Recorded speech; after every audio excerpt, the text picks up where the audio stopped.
What's up, guys? Welcome back to Storytime with Uncle Reddit. My name's John, and this is r/Tales from Tech Support. Well, no cheap beer tonight. No beer at all, as a matter of fact. Oh, good. There's power fluctuations in my light. That's awesome. Anyway, we just got back from having some Chinese food, and belly's all full. Figured it would be a good time for a story. And to that listener talking about Kia Sorentos and their recalls, and more recalls, and more recalls, this is a slightly older unit. It's been put through its paces, and I think it actually got taken in for a recall a couple of years ago. So far, so good. No bad luck with it so far, but you never know. If it starts to burn, we'll pull it away from all the campers and park models here and get out the marshmallows, I guess. All right, let's do some tech support. In office, lost mouse. This is a tale from around a year ago when I started as a first-line operator for a large company. Good morning, IT. You're speaking to blank. How can I help you? Hi, yes. Can you please help me locate my mouse?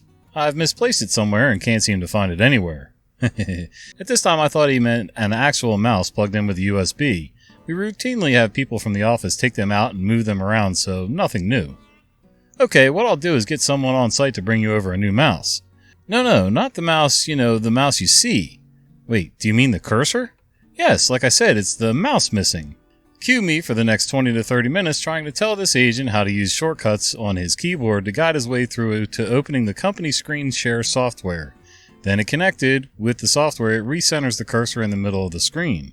Can you see your mouse now, sir? Oh my god, you're a magician, thank you so much. I know it's a short story, but thought others might enjoy it. Love getting called a magician. However, it did kill my SLA for taking 30 minutes on one call. I'm not sure how you lose your cursor. I know there's a way that you can, there's like key combinations or something that you can do to recenter your mouse, but yeah, I don't know what that would be, honestly, but I usually just kind of swipe all the way one way and then slowly start coming back the other way, and usually there it is. I guess it depends on your mouse settings too, your cursor settings, that is. Are they fast, slow, does it only show up when it moves, things like that.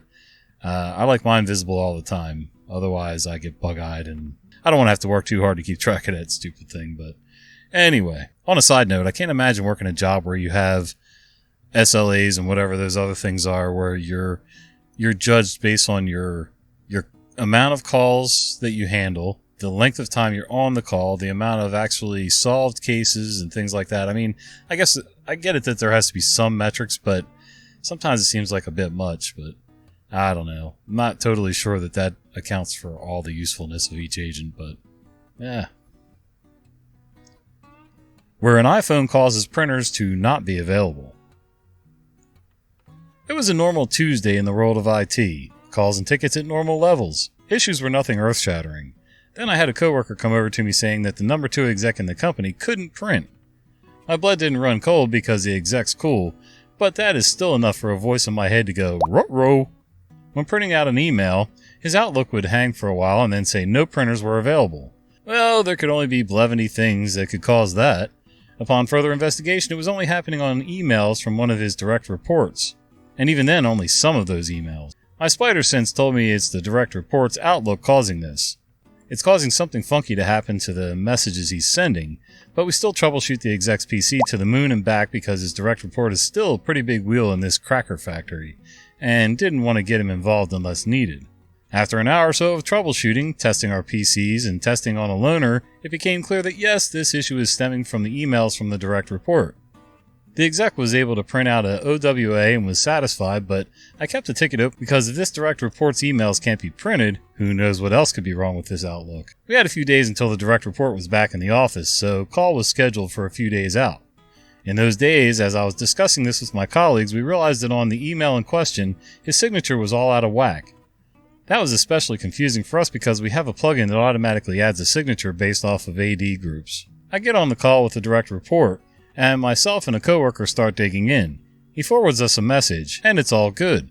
Then we have the aha moment as my colleague asks if he can forward us a message from his iPhone. We test printing it, and my colleague and I both experience exactly what was happening to the C-suite exec. Now, knowing what the cause is, how do we fix it? After discussing with the team responsible for exclaimer? I don't know. The answer is, we can't. He'll have to upgrade his phone. The direct report was on an iPhone 8, and exclaimer simply does not play nice with mobile signatures on an iPhone. So that means all he needs to do is get a new phone? Well, that's not as cut and dry as it would appear. Why? I hate to leave you all hanging, but the why is for another time with a whole other crew of users, techs, and headaches, and we still don't know the why with that cluster. Hey OP, why do you leave people hanging? It's not for another story, it's part of this story. And you know at least some information, come on man. You gotta fill us in. I'm not sure how an iPhone would screw up everything, but when it comes to Outlook, nothing would shock me. When I worked for the Board of Ed, my local Board of Ed, we used Outlook for everything, and I absolutely hated it. I'm not saying it's not a useful program, but it seemed like it was too easy for things just to go buggy and sideways. But I get it. I mean, big corporations and, local government entities and state government entities, they kind of got to go with whatever works all in one package. And if they're getting a good deal, yada, yada, yada, yada. But anyway, Gmail would be too hard to control. I'd imagine there's other things out there, but I don't know. There's just something about Outlook that always bugs me, man. Never dug it on my PC at work, let alone on my mobile device, so, You can't get into the room with the router? So I get a support ticket the other day. Ticket reads, "Can't get on the internet, please remote in and fix it." The user in question has take-home privileges and was issued a laptop. He decided to leave Florida for New Jersey for a while since I never come into the office anyway, so I might as well go home for a while. Hey, that's where I am. Florida. I call him up and start trying to troubleshoot his interweb issues. I got the dinosaur screen. WTF? Can you please elaborate? The image of the dinosaur with the no internet when I try to log into the terminal?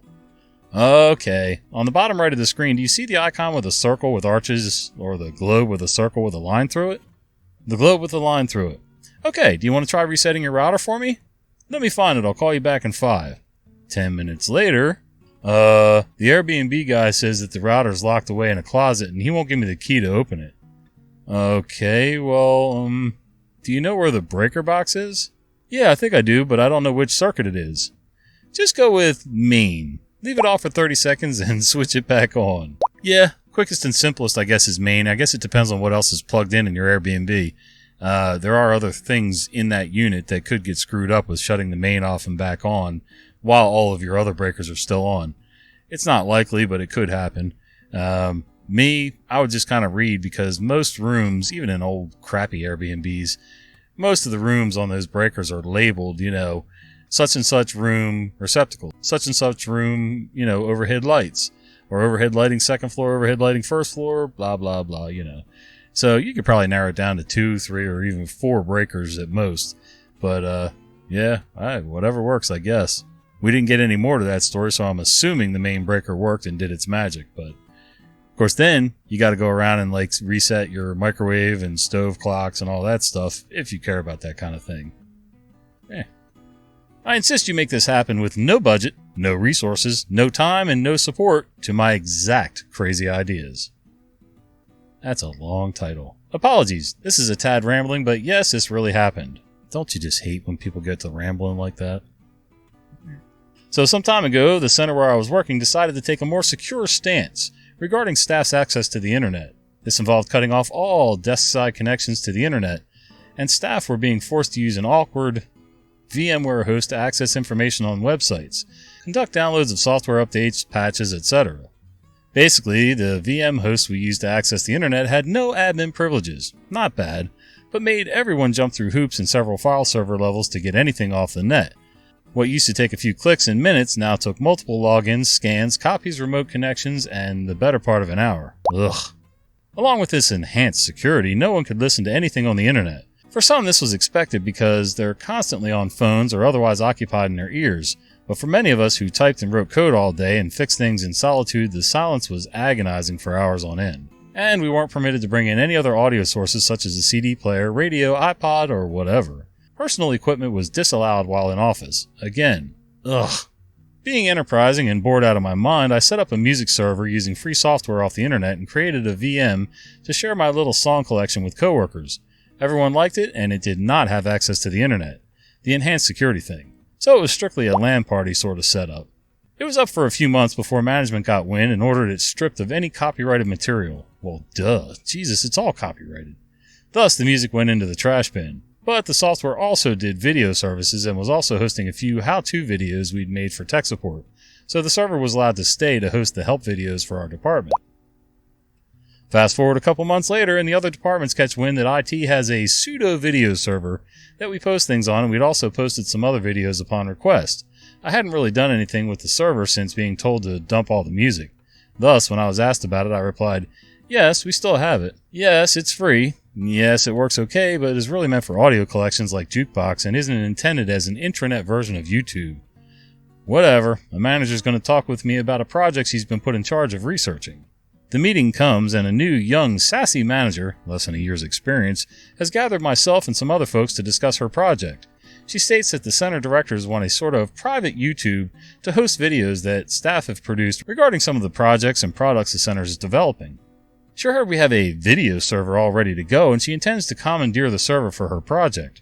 We'll only be helping her get started as she makes it into a glorious success. She asked to see the server, and for all the technical bibble-babble you all use. What? She continues the meeting. Since I'd set up the server, VM, and configured the service software, I'm asked to pull up the homepage for the server and show her what it can do.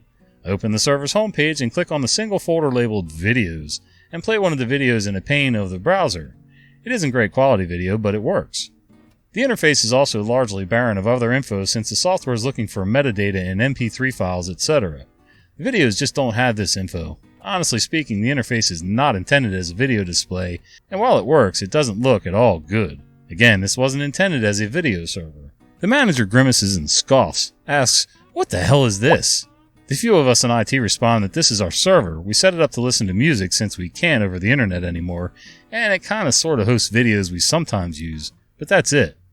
The manager again contorts her face, now in a scowl, and tells us, "You're gonna have to change all of this to look better before I take it over." Now we're perplexed. What is she talking about? She relays that she has promised management that she can have a great-looking video server up and running in no time. The video quality will be super, the interface elegant, etc. Long story short, she heard we had a video server. She intended to just take control of the thing, tweak a couple items, and voila! She gets a pat on the back for a brilliantly successful project. We explain that we didn't write this software, it's free on the internet, and it's not a good solution for what she has now explained to us. This might get her over the hump as hosting some things, but this is by no means a platinum solution out of the box. She begins to raise her voice. She has promised her director that this project is quick and easy, and she's well on top of it. We have to do this for her. Some looks are traded around the room between the 2 to 3 of us in IT before returning our attention to the new manager. We ask, "Okay, look, what sort of budget has been allocated for this project? What sort of timeline are we looking at? 3 months, 6 months for research and development? What have you been promised regarding resources, staff hours, staff heads, equipment, etc.? Every project has a discovery phase, a development phase, a test phase, and a release phase. What's the plan here?" She begins to break down and realizes that she has way overpromised on something she knows literally nothing about. She asks, "Where did you get the software and how did you set up your server?" I relay for the second time now it's free software off the internet and we didn't write it. We use it for music. Now it just hosts a few short help videos. She became indignant now and asks in a firm voice, "Well, have you even looked for a free video service software that I could use?" She has now become a bit unhinged and is looking for an escape out of her predicament and likely a target that she can point as being uncooperative to her project. A moment after she utters her ridiculous question, a colleague pushes himself away from the meeting table, stands up and proclaims, "That's it, I'm out of here," and exits the room. He's heard and had enough. Me, I'm an idiot and try explaining to her the situation again. I attempt to counsel her that any high-profile project like what she's proposing will take time, and the director will surely realize the misunderstanding. But she's also looking at the 3 realities of IT. You can have things good, fast, cheap. You get to pick 2 of the above, not all 3. She isn't listening and packs up her bags, storming out of the room. The 2 of us left just shrug and go back to our offices. Let's just say she didn't do very well on any of her other brilliant ideas, and after management realized she talked a lot but never delivered anything, she didn't last much longer. There's a couple things going on here. It could be partially because she's young and eager and wanting to, prove herself. Unfortunately, she was trying to prove herself off of the backs of other people. 2, she could have been trained as a salesperson. If she was young and trained in sales initially, then she was probably taught how to oversell product and underdeliver. Unfortunately, I've worked with way too many salespeople that were like this, where they're so desperate to get that sale and close the sale and, collect the check that they really don't even think about what happens down the line with all their coworkers and management and just everything. The logistics just totally go to hell after, a customer was promised X, Y, and Z when really all they paid for was X and maybe part of Y. And for any of you out there that are in sales or newly in sales, even if you've been in sales for years, do me a favor. Yes, I understand you have to make a profit so that you make your commission. I understand that. And it can be lean some months. But trust me when I say you're going to have way better results in the long run if you stop overselling the job. Don't promise things that you know they can't have, because you're setting them up as the customer. You're setting up the people that actually have to execute the work, and you're going to set yourself up in the long run because somebody's going to catch on and it's going to start cutting into your commission really hard. So knock that off. Tales from Japan as old as samurai. I read this r/ on my downtime at work, so I thought I'd contribute. Reels and TikTok might tell you Japan lives in 2050, but in reality it's more like very early 2000s. Some of you might know Japan is an aging population. While doing freelance support for one company, which had the whole setup to allow Android users to get work email on Outlook's app, it's normally not an issue. I get called to an older accountant about a problem. She can't open and check Outlook on her phone. No biggie, just a simple app reinstall and reconfigure, and we're good to go, or so I thought. It was around 2020, so people usually got decent phones, you'd think. Except for this dinosaur. The phone, not the person. I don't really remember what phone it was, but I'd say 2015 or earlier generic Android. It was bloated with apps. You could immediately tell that the concept of storage was unknown to the user. Issue was simple: bloat and not enough RAM to handle Outlook, and the amount of email it downloaded and caches. The app was just too heavy for this fossil. The solution was easy enough. I told the user that this phone is simply too old and most likely she's long overdue for an upgrade, which her carrier would be happy to do for no charge if it's another generic Android just from this age, and not the newest Samsung or whatever. Of course she was worried because her apps and data and everything, so I explained to her that no worries. It's as easy as swapping a SIM card to the new phone, logging into your Gmail, and everything will just carry over. Not to mention they do that for you at the store. I had to go back to my desk to grab something, and I went back to give it another go just in case to be thorough. When I was swiping all the open apps away, I glimpsed over the open Chrome app with Google Search. I saw a search that said, "What is a SIM card?" Needless to say, the attempt failed again. Now, you need to understand that in Japan, since age-old as phones, I'm not sure what that is, the trials to get a new phone or upgrade looks like this.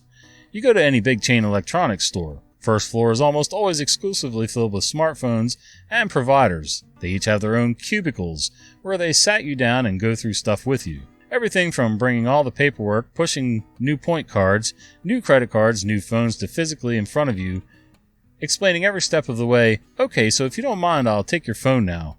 Okay, now I'll remove the SIM card. Okay, now I'll put the new or same SIM card into the new phone," and so on.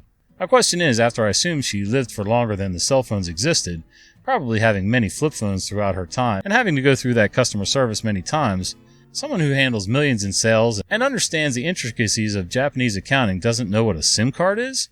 That is beyond me. But we've already proven time and time again that there are a lot of people in this world who have specialties. Even if she's been through a ton of phones before, somebody could have done it for her. Or she just kept getting the same models over and over and over again until maybe one of her kids or a colleague suggested a smartphone. Who knows? But my dad was that way. He would get the same cell phone over and over, and if the carrier didn't have it, he'd find a place to buy one brand new or refurbished of the same exact model, maybe new old stock or something like that, and then have it switched over to his carrier.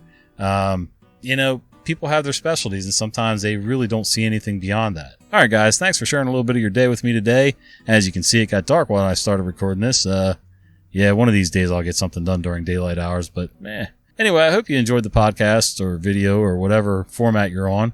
And until the next one, we'll see you.